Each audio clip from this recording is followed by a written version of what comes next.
Now, much like USA Gymnastics, Baylor University is trying to move past a crisis. And in Waco this week, new leadership for the university was announced, and with that, history. Baylor, founded in 1845, naming its first ever woman president, Linda Livingstone. She returns to a campus where she served as a professor and a dean, a campus that has seen an upheaval and turnover in leadership over the cultural failures in dealing with sexual assaults. Livingstone's appointment has been noted by some as another example of a so-called glass cliff, that phenomenon of troubled organizations turning to women. Caitlin Kelly of Vice Sports writes of this under the headline, Baylor names first female president, which changes nothing. Her item in Vice. Welcome with us, Caitlin. How does this fit into the history of glass cliffs? Well, glass cliffs was a term that was coined in 2005 by two researchers. And it was describing a situation in the business world where struggling companies, more often than otherwise, would tend to bring in women as CEOs or appoint them to boards and just put them in higher positions of leadership.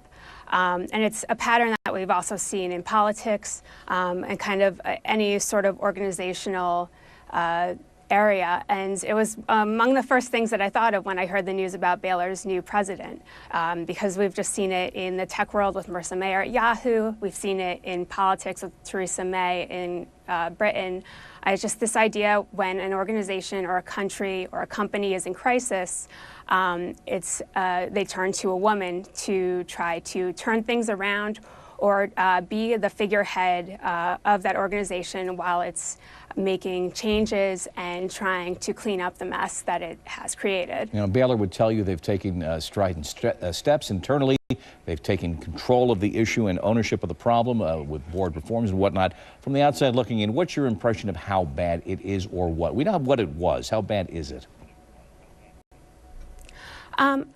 I think that it is admirable that Baylor is stating that they're taking changes.